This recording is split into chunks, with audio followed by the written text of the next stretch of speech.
वैद्युत द्विध्रुव के कारण किसी बिंदु पर विभव, यानी अभी लास्ट के लेक्चर में हम लोगों ने देखा कि जो हमारा पॉइंट होता था वो तो या तो अक्षीय स्थिति में था या निरक्षीय स्थिति में था। लेकिन अब ऐसा केस हम देखने वाले हैं जिसमें जो हम जहां पर हमें पोटेंशियल फाइंड आउट करना है, जहां पर हमको विभव ज्ञात करना है, वो बिंदु ना तो अक्षीय स्थिति में है और ना निरक्षीय स्थिति में है। तो उस स्थिति में हम वैद्युत विभव कैसे ज्ञात करेंगे उसको हम आज डिस्कस करेंगे, ठीक है।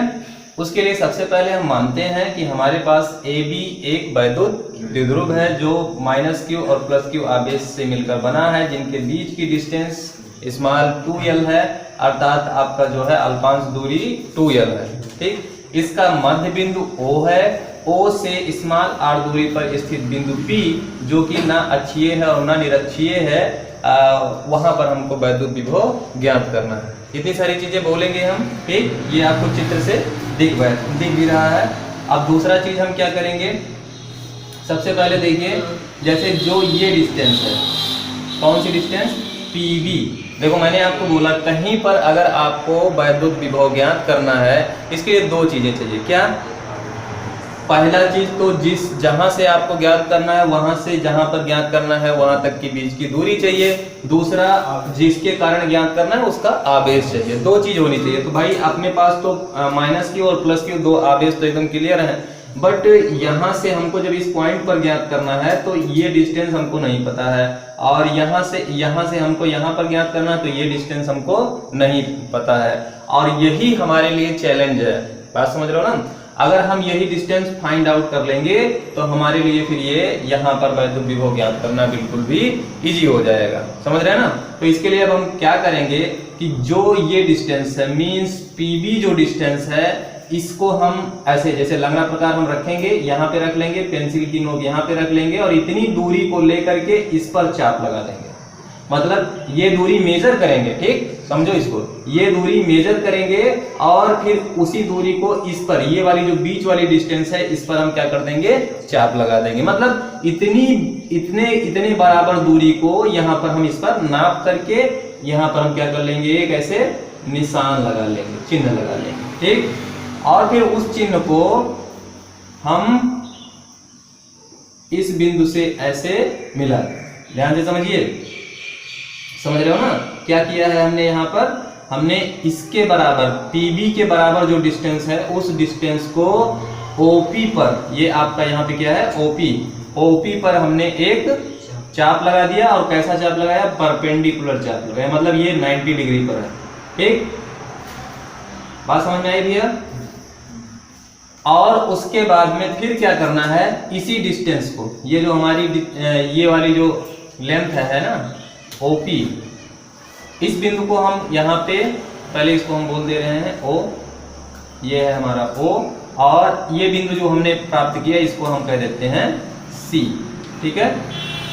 अब OP को हम थोड़ा और पीछे तक बढ़ा देते हैं, ऐसे करके हम OP को पीछे तक बढ़ा देते हैं। ध्यान से समझिए, इस डेरिवेशन में बड़ी कंफ्यूजन रहती है, लेकिन अगर आप हमारे तरीके से पढ़ेंगे तो निश्चित तौर पे आपको जरा सा भी दिक्कत नहीं होगा, बहुत अच्छे से समझ में आ जाएगा। बात समझ रहे हैं ना? तो सबसे पहले हमने क्या किया, PB के बराबर डिस्टेंस लेकर के हमने OP पर एक चाप लगा दिया परपेंडिकुलर के साथ में, है ना। अब यहाँ पर देखिए, फिर वही प्रक्रिया हम इसके साथ करने वाले हैं, इसके साथ, क्योंकि ये वाली डिस्टेंस कम थी इस वाली डिस्टेंस से, इस वजह से ये जो चाप लगेगा वो हमारा अंदर लगेगा, इधर चाप लग जाएगा, और ये वाली डिस्टेंस इस वाली डिस्टेंस से बड़ी है, तो इस वजह से जब हम इसको मेजर करके इस पर चाप लगाएंगे तो वो यहाँ कहीं चाप लगेगा, बाहर लगेगा, क्योंकि ये डिस्टेंस काफी बड़ी है इससे। बात समझ में आया? तो इस तरह से वही प्रक्रिया हम इधर भी कर लेंगे, यहाँ पर कहीं पर जहाँ चाप लगेगा वहां पर हम ऐसे चाप लगा देंगे और इस बिंदु को इस बिंदु के साथ हम ऐसे मिला देंगे, ठीक है। तो ये एंगल हमारा हो गया 90 डिग्री। ये एंगल हमने थीटा बोला था, तो देखो त्रियक कोण क्या होते हैं, बराबर होते हैं, तो ये एंगल भी क्या हो गया, थीटा हो गया। हाँ समझ रहे हो, शीर्षाभिमुख कोण, बिल्कुल सही। तो ये चीज हो गई हमारी। अब हम इस पॉइंट को भी बोल देते हैं, इस पॉइंट को हम बोल देते हैं C बोले हैं इसको, तो इसको हम कह देते हैं D। तो हमारे पास दो चीजें हो गई, एक पॉइंट सी हो गया, और अब देखिए यहाँ पर एक ट्राइंगल बन रहा है ओ सी बी, और ये बन रहा है ओ ए डी, एक ट्राइंगल बन रहा है। अब इस ट्राइंगल की मदद से हमको क्या क्या पता है, देखिए हमको ये यल लेंथ पता है, यल वाली लेंथ पता है, और अगर हमें ये लेंथ पता चल जाए किसी तरह से, मतलब ये डिस्टेंस, ये वाली डिस्टेंस जो है, हाँ ओडी अगर किसी तरह से हमको पता चल जाए, ये वाली डिस्टेंस अगर पता चल जाए, तो हम क्या करेंगे, जो ये ओपी है, ओपी मतलब आर, जो आर है उसी में इतना जोड़ देंगे, तो ये यहाँ से यहाँ तक की पूरी दूरी हमको पता चल, मतलब पीडी हमको पता चल जाएगा। और पीडी बराबर होगा किसके, एपी के। क्यों पीडी बराबर होगा एपी के ना, क्योंकि हमने पहले ही ऐसा किया है कि एपी के बराबर डिस्टेंस लेकर के हमने यहाँ पर चाप लगाया था। बात समझने की कोशिश करो, समझ रहे हो ना। तो जब हमको PD बराबर मिल जाएगा तो वो हमें AP प्राप्त हो जाएगा। फिर और उसके बाद दूसरा चरण क्या रहेगा, दूसरे चरण में आप देखिए, जैसे इस ट्राइंगल की मदद से आप ये वाली डिस्टेंस फाइंड आउट कर लेंगे। ये वाली डिस्टेंस मतलब कौन सी डिस्टेंस, तो ये यानी OC, आप OC प्राप्त कर लेंगे, है ना। ये आपका यहीं पर लिख देते हैं छोटा सा ओ, तो OC प्राप्त कर लेंगे। अब अगर OC आपको मिल जाएगा तो देखिए आपको पता है OP बराबर है R और OC बराबर समथिंग आप निकालोगे। अगर आप OP में से OC को घटा दोगे तो आपको मिल जाएगा CP, और CP जैसे ही मिल जाएगा आपने PB और CP क्या होगा, बराबर होगा, क्योंकि मैंने पहले ही चाप लगाया है यहाँ से PB को मान करके CP के बराबर। तो इस तरह से हमको PB भी प्राप्त हो जाएगा और AP भी प्राप्त हो जाएगा। बस समझिए कि पूरा डेरिवेशन हो गया, समझ रहे ना। ध्यान से फिर से देखिए, चित्र के अनुसार कहेंगे, चित्रानुसार क्या हो जाएगा, हमने जो कुछ भी चाप ऐसे यहाँ पे लगाया है, जो मैंने अभी बोला है उसको आप यहाँ पर लिख देंगे। तो हम सबसे पहले देखते हैं, यहाँ पे लिखेंगे PB। पहले हम त्रिभुज ले लेते हैं, पहले ये त्रिभुज लेते हैं, कौन सा ले लें भाई, देखो ये है क्या, अगर ये लंब है इस पर तो ये है आधार और ये है आपका कर्ण। उसी तरह यहाँ से ये है लंब, ये है आधार, ये है कर्ण, और आपको कर्ण पता है और आधार पता करना है। कौन सा सूत्र क्या लगाओगे, cos थीटा लगाओगे ना। तो यहां से हम लिखेंगे त्रिभुज, त्रिभुज कौन सा, OCB, OCB में तो क्या हो जाएगा भैया, बिल्कुल सही, यहाँ पे हम लिखेंगे cos theta is equal to OC by OB, आधार बटा कर्ण होता है ना, तो ये हो जाएगा OC बाई OB, और ये OC बाई OB की जगह पे स्मॉल यल रख देंगे, क्योंकि OB जो डिस्टेंस है वो कितना है, स्मॉल यल है। फिर यहाँ से देखिए OC बराबर आपको मिल जाएगा L cos थीटा। इसी प्रकार क्या कहेंगे, इसी प्रकार त्रिभुज ODA से या में कुछ भी लिख सकते हैं, यहाँ पे cos थीटा इक्वल टू हो जाएगा, हाँ आधार बटा कर्ण, तो OD अपान AO, यहाँ से हो जाएगा OD बटा AO क्या है, स्मॉल यल, तो OD हमको पता चल गया कितना है, L cos थीटा। देखिए अब इतना चीज अगर आपने कर लिया तो काफी चीजें आपकी हो गई। अब फिर कहो चूंकि,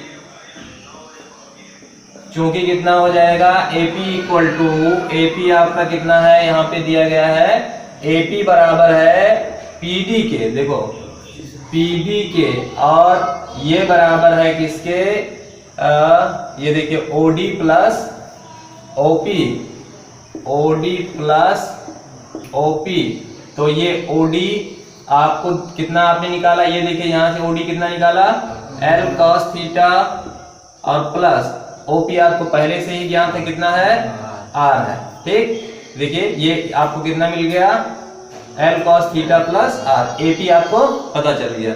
इसी प्रकार क्या हो जाएगा, PB निकालते हैं तो PB बराबर हो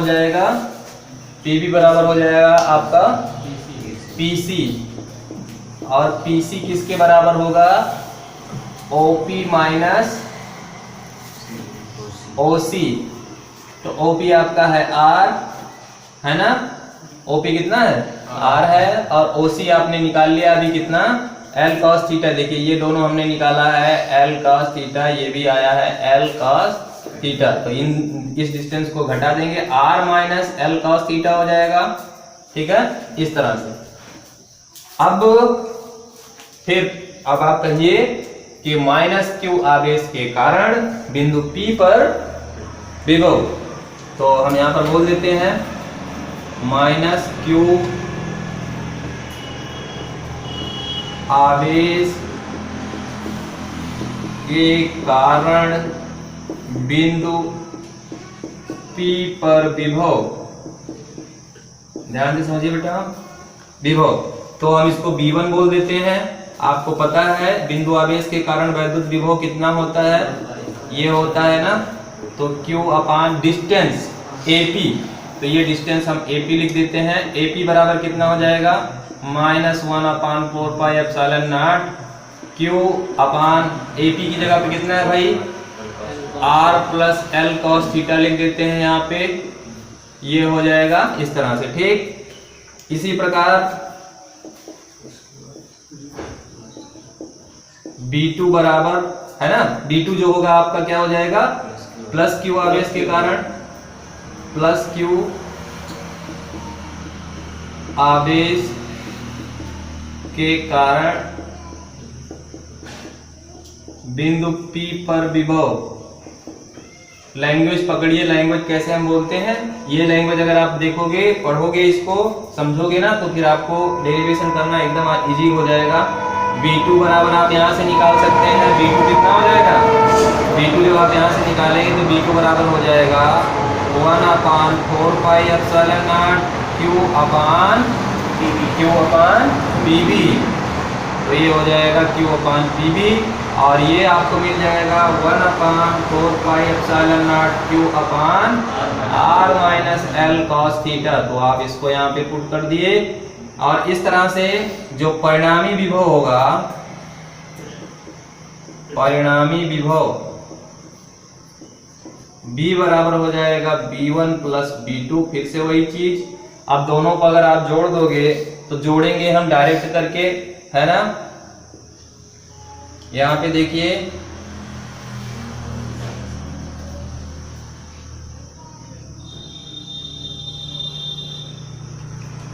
तो डायरेक्ट करके हम जोड़ेंगे कैसे, यहाँ पे हम लिखेंगे V बराबर, देखो जो कॉमन है उसको हम बाहर निकाल लेते हैं, तो हम देख रहे हैं Q upon 4 pi epsilon not दोनों में कॉमन है। देखिए ये जो B1 है इसमें भी Q upon 4 pi epsilon not है, और ये जो B2 है इसमें भी Q upon 4 pi epsilon not है। तो हम दोनों में से क्या कर लेंगे, कॉमन ले लेंगे। तो दोनों में से जब कॉमन ले लेंगे तो वो हम कॉमन करके बाहर लिखते हैं Q upon 4 pi epsilon naught, और अंदर क्या क्या बचेगा भाई, यहाँ पे पहले वाले में बचेगा B1 के साथ बचेगा आपका -1 अपान R plus L cos theta, और इधर बचेगा प्लस 1 अपान R minus L cos theta, ठीक। अब ये ऐसे जब बचा तो अब हम इसको गुणा कर लेंगे इसके साथ, इसका गुणा इसके साथ कर लेंगे, तो हमको मिल जाएगा Q upon 4 pi epsilon naught, और यहाँ पे minus R plus L cos theta और plus R plus L cos theta, ठीक।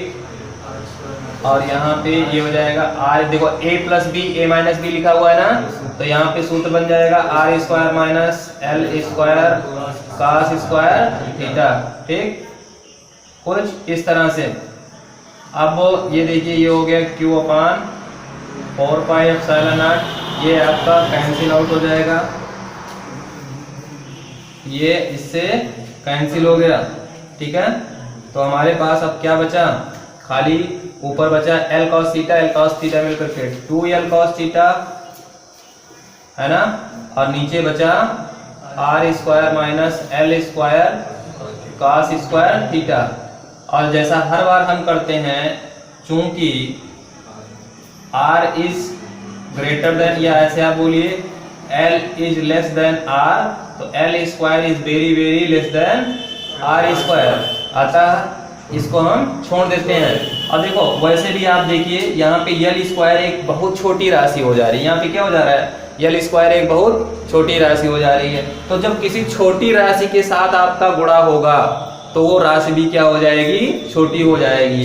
यानी जो cos स्क्वायर थीटा यहाँ पर है, l स्क्वायर और उसके बाद में ये छोटी राशि है और इसके साथ में क्या है cos स्क्वायर थीटा, तो ये और भी छोटी राशि। या ऐसे आप बोल सकते हो कि चूंकि l cos थीटा, या ऐसे बोल सकते हो कि l cos थीटा जो है, चलो इसको ना बोल करके ये बोल देते हैं हम, ताकि आपका सीधा सीधा रहे।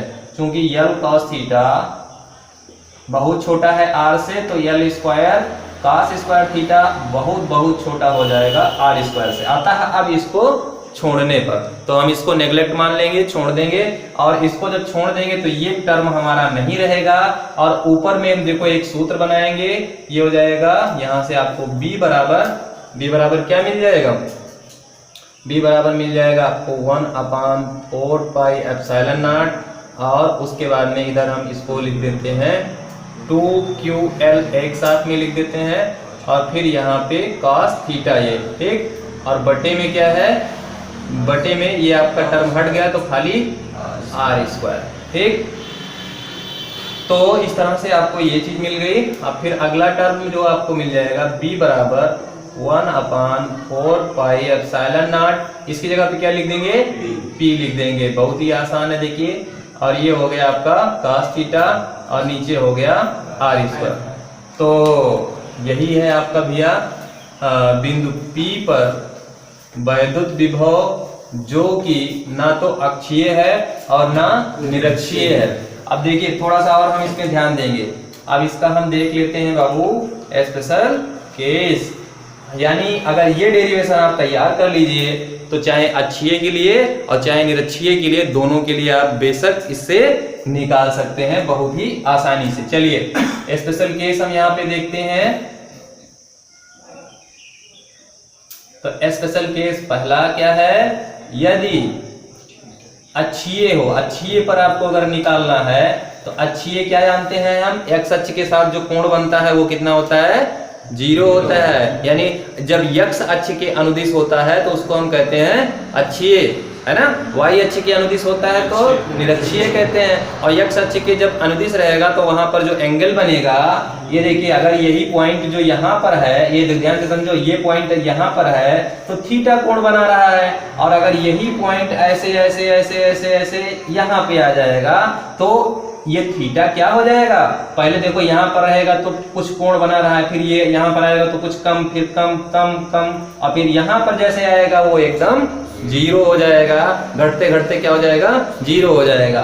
तो यानी अक्षीय के लिए थीटा बराबर 0 होता है। और इस स्थिति में cos थीटा आपको क्या मिल जाएगा, cos 0 बराबर 1 मिल जाएगा, ठीक। और इसी में इसको अगर आप समीकरण 1 कह दीजिए तो समीकरण 1 से आपको क्या मिल जाएगा, b बराबर 1/4 pi epsilon naught p/r square, ठीक है ना, ये मिल जाएगा। और आपने देखा होगा कि हमने जब अक्षीय स्थिति में निकाला था तो हमारा यही आया था, क्यों, सही है। दूसरी चीज हम इसका देख लेते हैं निरक्षीय स्थिति में। तो निरक्षीय स्थिति में हम जब देखेंगे क्या हो जाएगा, निरक्षीय स्थिति में तो थीटा बराबर आपका हो जाएगा 90 डिग्री, और cos 90 कितना हो जाएगा, 0। और किसी भी संख्या से जब जीरो सब में मल्टीप्लाई होगी, अर्थात यहाँ पे आप 0 रखेंगे तो क्या हो जाएगा, सब कुछ 0 मिल जाएगा। यानी आपने देखा कि निरक्षीय स्थिति में हमको वैद्युत विभव 0 मिल गया, और अक्षीय स्थिति में हमको b बराबर 1/4 pi epsilon naught p/r square मिल गया, ठीक है। तो इस तरह से ये बहुत आसान है, आप इस डेरिवेशन को तैयार कर सकते हैं।